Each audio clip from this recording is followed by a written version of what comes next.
I am so pleased. I'll try not to get too close to the camera and bunch up, but I'm a little bit excited. I have the honor of interviewing the Secretary of State, which for those of you who have come from other places besides Arizona, this is basically the Lieutenant Governor's position. This is the second highest in Arizona. Katie Hobbs has risen her way through the ranks. I think probably the most impressive thing is that she's been a social worker for over 25 years. That shows where her heart is. She ran for the House in 2010, was successful, and then moved over to the Senate for 3 terms, serving as the Senate Minority Leader for the Democrats. We're going to talk a little bit about what's happening in the news today, as well as some of the things that she got started in the past. Welcome to the show, Thank Becky you. Williams' twin sister, Katie Hobbs. How are you? I'm great. How are you? Oh, I've been better, but like I am apt to say that we are in a difficult time, but I am trying to find the silver linings. And how's your family? My family's good. I have a daughter who's a senior in high school, and it's a little challenging right now because, you know, this part of high school, from my memory, was the best ever this last quarter, and she's missing all of that. So it's hard. But I know that a lot of people have it worse than us, and so we're counting our blessings every day. Yeah, so everybody's healthy at least? Yes. Physically, Yes, emotionally, yeah. it's extremely difficult. I know you have 2 kids, you got some dogs, a cat, a husband, you got a whole house full. How are you making out trying to find some space for yourself? Well, my son is not home. He's at his apartment at ASU with his roommates. So it's not too crowded in our house. And my husband is still working. He works in a hospital. So he goes to work every day. And so my daughter and I so far aren't climbing over each other. Wow. Well, tell your husband thank you. One of the things that we have to do is take time to thank the people that, you know, doctors are one thing, but whether it's the person at the service station that's keeping the place open for us to get gas, or it's the person putting our bags into the car, you know, I mean, all these different things. Our economy hums because we have all these folks doing the job. So thank you to your husband. Tell your daughter that I'm sorry that she's going through this. It's a real thing. How has it changed the Secretary of State's office and the job you're doing? Because I know today is the last day for people to file their first quarter financials. So how have things changed? Well, that could take hours, Eric. I've been in office just over 15 months, and we walked into a pretty big mess. And there was a huge list of things that we wanted to work on, first of all, just to fix that weren't working well, but then obviously different priorities than the past administration. So in terms of, you brought up the campaign finance system, and in terms of that, we have made some changes in terms of how the filing looks, and we're in the middle of that right now. So I think the see the money side that the previous administration had that was sort of a bust, we will be rolling out our version of that really soon. So. Oh, terrific. Yeah, I've been looking through the site as I'm a candidate in District 23 for the House, and I've been kind of having to toggle back and forth and reorganize. Yeah, it's frustrating, that's I know. So. Frustrating. And IT but it's a step in the right direction. So. Oh yeah, for sure. And you know, IT changes are not easy. If they were, we would have flipped the switch and changed everything on day one. So we're still plugging away at the long list of IT projects that we walked into. And campaign finance is a huge part of that. So. Yeah. For those of you just joining, I'm speaking with the Secretary of State, Katie Hobbs. If you have any questions you'd like to ask the Secretary of State, please just type them into the bar and we will get those switched over to the Zoom, and through the magic of technology, we'll do our best to ask you the questions. You and I both went through the Center of Progressive Leadership back in the day. You were the first class, I was the second class. We had some great instructors there. One of them you served with, right? I served with now U.S. Senator Sinema, as well as at the time House Minority Leader Chad Campbell. Yeah, it's pretty exciting, right from your little neck of the woods, right? Yes, yes. Yeah, quite the breeding ground. Hey, so You know what? You might not want to answer this, but as the second in command of the state, um, you are in a position where if Governor Ducey went out, for the count or just somehow got out of the job, you were in there. What is there anything that you would do differently at this particular time during the pandemic? Well, I think there's a lot of armchair quarterbacking going on around the country. I certainly don't want to second guess decisions that our leaders have made. I think everyone looks at what's going on and says, well, I would have done something differently. I think the priority of my administration is making sure that we are able to fulfill our statutory and constitutional obligations to the voters and taxpayers of the state of Arizona, and that we are able to conduct, along with our partners in the counties, in August and November, safe and accessible elections. Yeah. Well, I admire that answer, and I'm glad you kind of took that vein, right? So you are in a position of leadership. You might do some things differently, but we're in a time of crisis, and you're part of the team, and I think that's great. Republicans and Democrats kind of for the better of Arizona. Let's take it a little step further, though, about the healthy elections of Yes. August, the healthy elections in November. Mm-hmm. Many of us have been in tune with politics, and we saw what happened in Wisconsin. Mm-hmm. People were lined up for hours. It was a record turnout, but it seemed like people had to put their health up against their democracy. What can we do differently here in Arizona? We've got a little bit of time, right?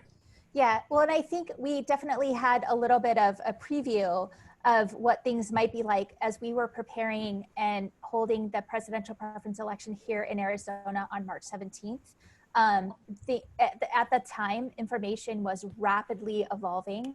And, had the election been a week later, or information that we had at the time been a week earlier, we might be in very different circumstances here. But I think every election official in the country looks at Wisconsin and says, oh my God, we have to prevent this nightmare. And because not only were voters having to put themselves in a dangerous situation to go and vote and to exercise that fundamental right in our democracy, Wisconsin had greatly reduced polling places because poll workers were dropping out like flies because of the health concerns. But there was also massive amounts of chaos and confusion because the election was on, then it was off, then it was on, then it was off. And so, so we certainly are working very hard to plan ahead and make sure that voters have as much information and predictability about what's going to happen with our elections in August and November as possible. Okay, and Alex Baker is joining us, and he's kind of asking some of the same questions around that area. The federal government trying to stop it, local governments trying to expand it. Mm-hmm. It seems to be a partisan kind of argument. But let's get away from the partisanship. Let's try to play devil's advocate. What is it? For instance, I'm in District 23, right, running for the House. I'm not running against Michelle Ugenti-Rita, but she's the one that really has her hands in a lot of electioneering and voting kind of stuff. Mm-hmm. What exactly is their argument against mail-in ballots? Well, and I will say this about Senator Ugenti-Rita. There's nothing that she says or does in terms of changes or quote unquote reforms to elections that election officials on the ground agree with or support in terms of that's a way that we should be doing things right now. So may I stop you right there? May I stop you right there?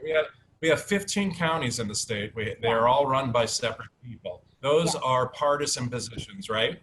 Yes.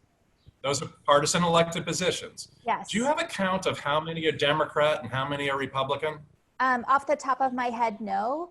But I will tell you this, that when it comes down to that level, to the elected county recorders and the non-elected election directors that for the most part are appointed by the elected boards of supervisors, no matter what their party is, they're in support of planning ahead and having the ability to do all mail elections for August and November.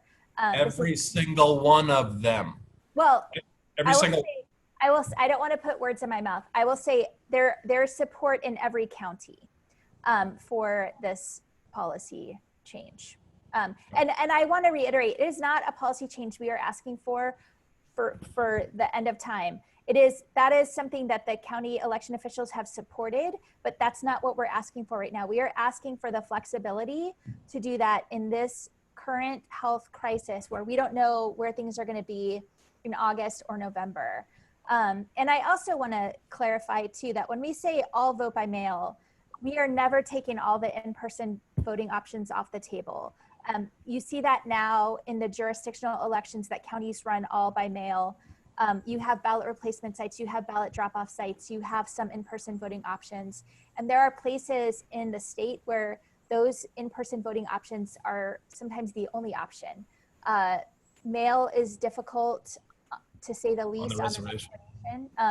We also have accessibility issues that in-person voting is the way to solve them.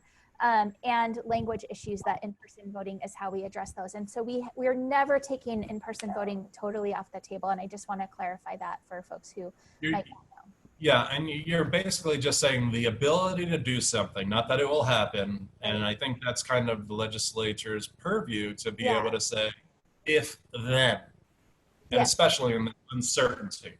Yeah, we're asking, it's a tool that gives flexibility that if a county wants to, because we're in this health pandemic, they can mail a ballot to every voter, whether or not they've requested it. And I've been a huge proponent throughout my campaign and in this office of voters being able to vote in a way that's meaningful to them. And I know that for some folks, going to the polling place is what they want to do. And everybody right now is making sacrifices, and we might not all get to vote in the way that we want to, but we are going to make sure that everybody gets to vote. That's wonderful. It's beautiful. I'm talking with Secretary of State Katie Hobbs, the second highest, loftiest position in the state. And so it's really a coup. Hey, Katie, you are a politician, and you're in this position of power. I want to reiterate the folks that are just joining us that this interview does not mean that Katie endorses my wonderful campaign for the House in District 23. Does it? No, it doesn't. Thank you for that. I'm as the chief election officer of the state, I need to remain neutral in election matters. As you should. But let's tell us your website, so if people want to keep you in the position you're in or want to see your career go in different directions, they can donate to you. What is the website? Well, if they wanted to go in a different direction, maybe they shouldn't donate, but no, no, I'm kidding. It is just katiehobbs.org. Thank you for that.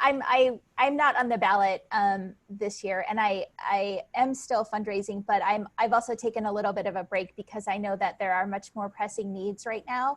But thank you for that plug. So. Well, they can always get more information, and I do agree with you. Fundraising now, it's an extremely difficult time for all of us. What I say to people, though, and you're not up for re-election this November, but when you are, November won't be canceled. And through the great work of you and your colleagues and all the people in your department, there'll definitely not be a cancellation of November. We'll do everything as safely as possible, right? Yes, absolutely. And I will tell you, I am not very optimistic that the legislature is going to do the right thing, which is allow for us to do all vote by mail. So we do have backup plans. And what we are really, and this is just me right now on this broadcast saying this, but we'll be putting together a much more coordinated plan around this. But we really need folks to sign up for the PEBL, the Permanent Early Voter List. And I was just having this argument with my husband the other day because he's one of those voters who likes to go to the polls. And I said, look, I need you to do this right now. You can get off it after November. But, and obviously any voter can request a one-time early ballot, but being on that permanent early voter list is going to give our county election officials that certainty as we plan for these elections in what will be sort of some unknown circumstances. Right.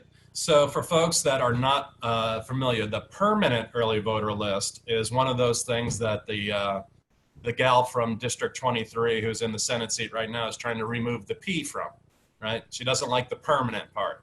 I think it's the best thing that we've ever done. I think it gives everybody an opportunity, more of an opportunity to be part of the democracy, to give democracy a hug. And I think it's the safe way to do it. And it comes to your mail. It doesn't have to get a stamp on it. You just fill it out, you sign it, you lick it, you stick it, and you flick it right in the mail.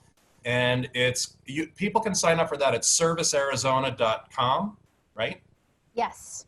Yeah, fantastic. And they still can vote at the polls, even if they get them. Yes. My campaign manager didn't want me to ask you about this, but as long as we're on the voting kind of thing, have you done anything about my suggestion of making stickers that are scratch and sniff with the smell of apple pie? I voted scratch and sniff apple pie.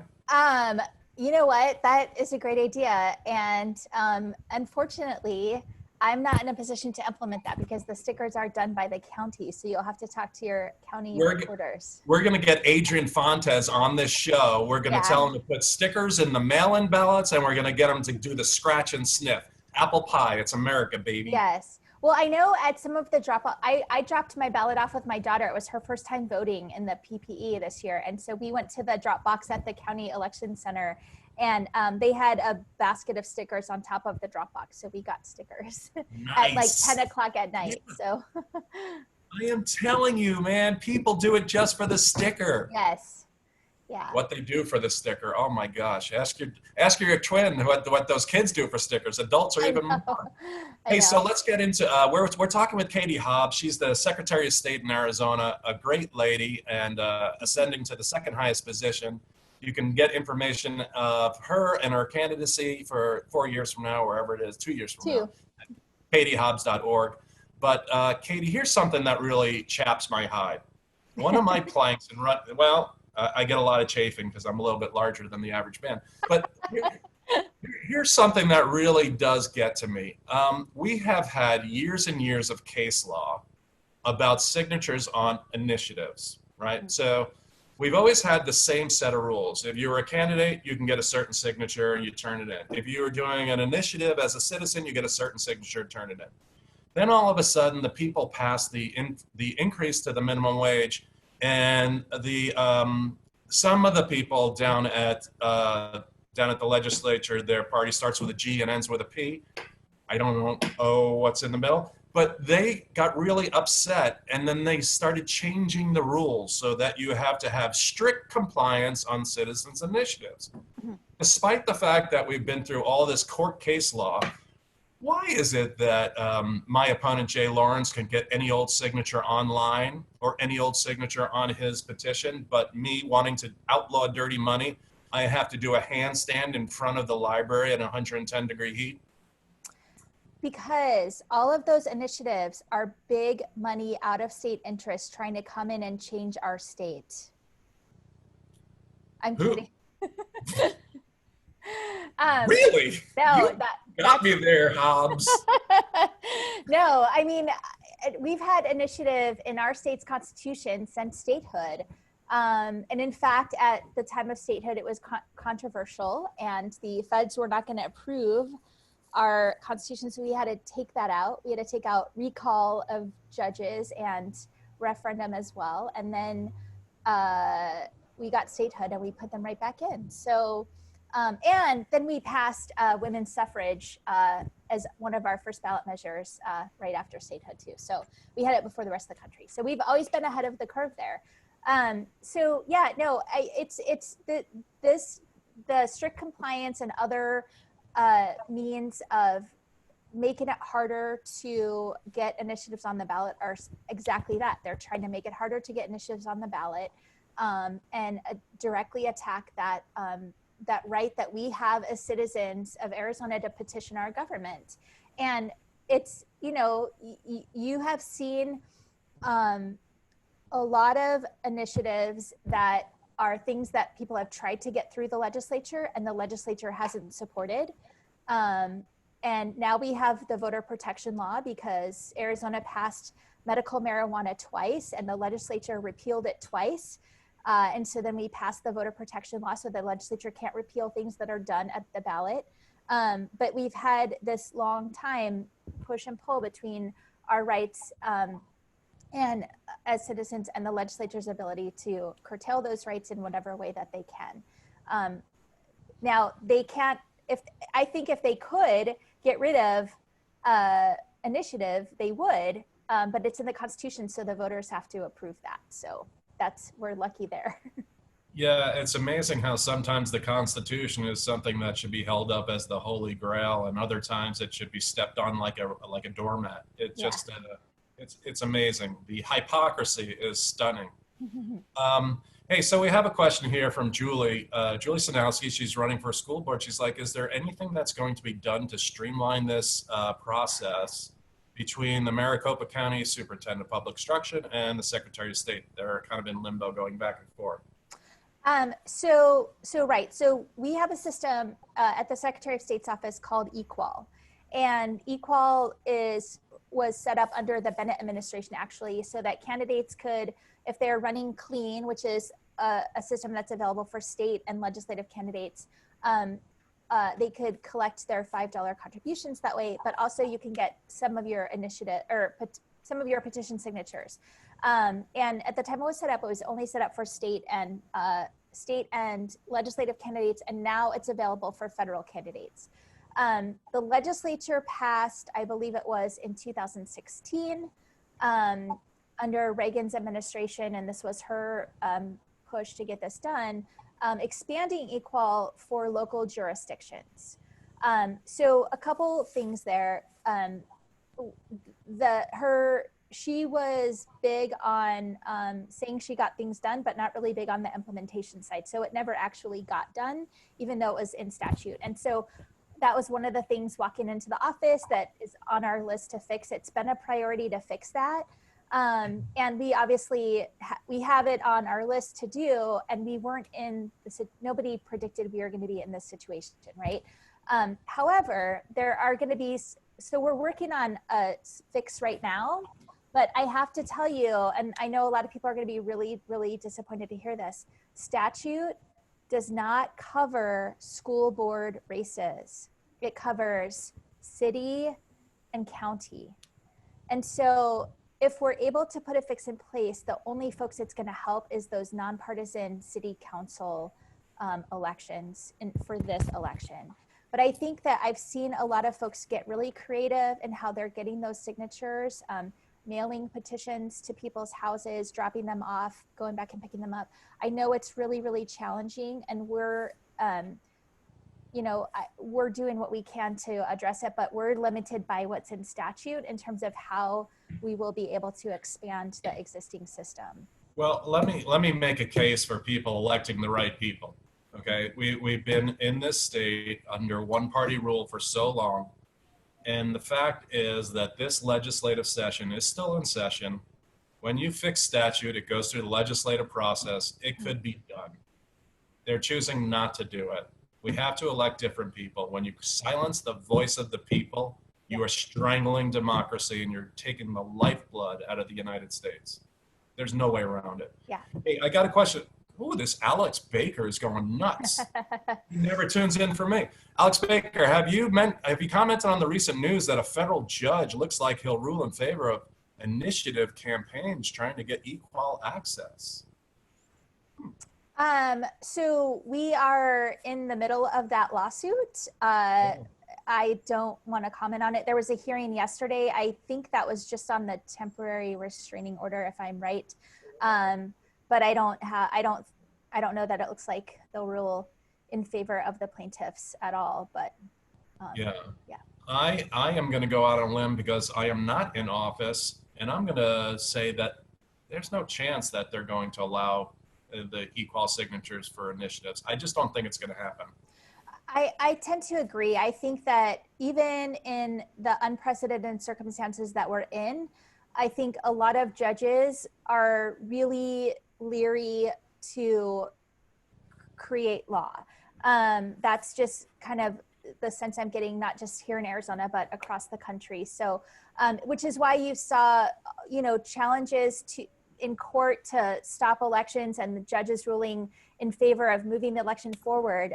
So I think, they're really trying to balance, what is right with the current circumstances. And I don't envy the position that they're in. So Yeah, and me neither. And I don't blame them because here's the thing: precedent is what drives everything for years and years to come. Yeah, If you set precedent in yeah. a time of excitement and pandemic, you really have to be careful about the ripple effect. So I don't blame them. I blame the people that are in the legislature for not making that possible when they could. Right. And I will tell you, we worked, when I was in the legislature, we put forward a bill every single year to, and when our bills didn't get heard, we tried to amend it onto other bills to get equal, to be able to be used for initiative signature collection. Obviously, the threshold for that is so much higher than it is for candidates. In this current situation where you have to get hundreds of thousands to qualify, you know, again, it's that hamper or putting a damper on people's ability to petition their government. My office, even though we're the defendant in the lawsuit, we have chosen to not oppose the remedy that the plaintiffs are asking for. And there are two lawsuits, actually. One is in the state Supreme Court. There's 4 plaintiffs there, and the other one is in federal court. And so I'm not sure what happens if we get different rulings from those 2 courts. Hey, so we usually start wrapping up things around this time, but this is really such a special conversation. Can you and I spend a couple of more hours doing it? No, Sure. I do want to ask you because you did a lot of work as a person in the Senate, as the Senate Minority Leader, and you ran against the buzzsaw of not being able to get things through because of it being in the minority. But one of the things that you started with was basically suicide. Can you talk to us a little bit about the suicide bill you were able to pass through and how that's kind of rolled on? I didn't, I apologize because we talked about this before. I did not have a bill. That was not my bill. I think it was probably Senator Bowie's bill, but here's what I did do. I will tell you. One of the things I'm most proud of is working with, actually with Governor Ducey on rape kits, the sexual assault evidence collection kits. Arizona was one of the states that had a huge backlog. And so I ran a bill to try to figure out, kind of taking the first step in addressing that backlog was how many are in inventory and why are they not being tested? And that bill, the Senate president killed that bill. I don't know why. But I had the chance to talk to the governor about it. I was talking really about what our caucus priorities were. And I brought this up as an aside, and he just latched onto it and created a task force. And at the end of that task force, every jurisdiction that had a backlog said they were going to test all of the backlog.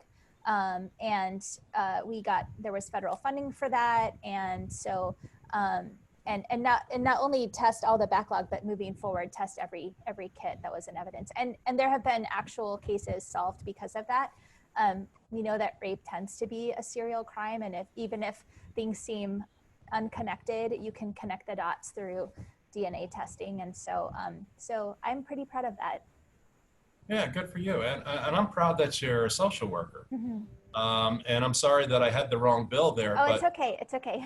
you know, this time of pandemic, the stresses on everyday life are just compounded, right? Yeah. So it's not like adding on top, but it's multiplying. Yeah. You must be really very concerned about the social safety net where it comes to suicide, where it comes to domestic abuse. Is there any advice you can give out there to people as where to turn to? Yeah, I know. Our office runs the address confidentiality program, which serves victims of violence. So we've been putting out information for folks through that program. But I know that the Arizona Coalition to End Sexual and Domestic Violence has a really good list of resources, and especially in this time right now where people have to stay at home and that could put people more at risk, how to handle situations in those circumstances. And it is very scary. And I think compounding that is like just feeling not connected to people around because I mean, I know there's things going on, but you're not in it every day and seeing it every day. So it's really, there's a lot of things that I have a lot of concern about. And I think one thing that's been inspiring really is watching how people who provide services are adapting to this new situation we're in, and I think not taking it as like, this is just a few weeks and we'll get back to normal, because I don't think anyone thinks that. But how do we adapt and change how we provide services, not just now, but down the road too. So. Look, we're always going to have a body with some warts. I choose to look at this, the part that is not the blemish. And we have some real shining stars out there right now, doing great things for their community, the real silver linings. And one of the things our campaign's doing at Curlin23.com is we're asking our volunteers if they would call some of the elderly folks that are around their neighborhood that are generally living alone or just with a spouse. And so we got quite a few people where they give us their address. We then give them, through the voter file, a bunch of names and numbers that are within their couple of blocks, and they've been making well calls. And the Wow. stories that we're hearing about the connections they're making, it's not a partisan thing, right? It's Republican, Democrats, Independents, and it's not about expanding the campaign, but expanding humanity. And I'm just really proud. Like Chris Clements is, she told me this morning about this 93-year-old person that she's having an ongoing dialogue with now. It's really heartwarming. So with that being said, I have a special relationship with another person in your family, and she is your twin, Becky Williams. Mm-hmm. And I like to shine a little bit of a personal light on the people that come on. You're more than just a politician. You're a great person. So are you ready to play Twin or Lose? All right, yes. Okay, I asked your twin some questions, and she answered. You're going to try to answer those questions as well, and we'll see if you're twinning or losing. Are you ready? Yes. Monkey or giraffe? Giraffe. The same. You and Becky. Ding, ding, ding, ding. 1 point. Fork or spoon? Fork. 2 in a row. Way All to right. go. It's kismet. Woo! Okay. Don't play Pictionary with us. You will lose. Okay. Dog or cat? Dog. Nice. 3 in a row. Director or actor? Director. 4 in a row. Okay. This commercial break's brought to you by Curlin23.com. For everyone that wants to get money to an election, go there. Okay. Favorite music, country or rock? Oh, wait, am I guessing her favorite or? Yours. We're seeing how much you're alike. Okay, if rock. you're identical twins. Rock. Which is rock. Correct. 5 in a row. This is crazy. Okay, you got a snack. Is it salty or sweet? Salty. Oh! Twins. Identical, I tell you. Becky, I can't believe this. Okay, you're going on a vacation. You're going to the beach or the mountains? Beach. Different. Okay. You're going to... Becky! Becky, what is wrong with you? You guys need a little time apart. Okay. We just had our 50th birthday at the beach, so... And you just shared a womb for 9 months before 50 years ago. So you guys need time apart. Okay. You're putting on the television for one show. Is it a comedy or a drama? Comedy. 2 in a row. Oh my God. Okay. All right.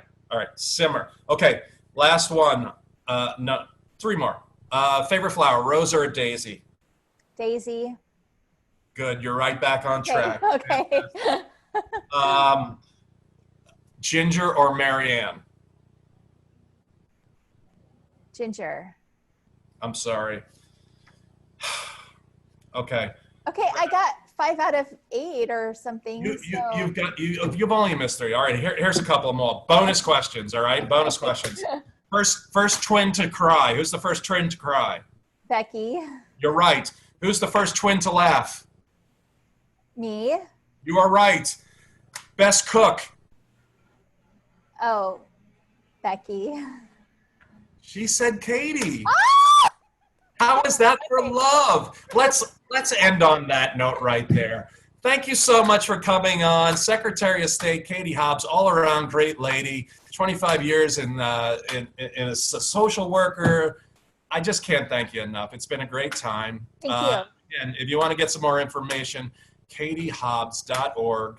And tune in again tomorrow when our guest at 5 o'clock will be the Democrat leader in the House, Charlene Fernandez. That should be fun. So let's dance on out of here, Katie Hobbs. Get on the pebble. Get on the pebble. Get on the pebble. That's my dance. That is servicearizona.org. Okay. .com. .com. Bye.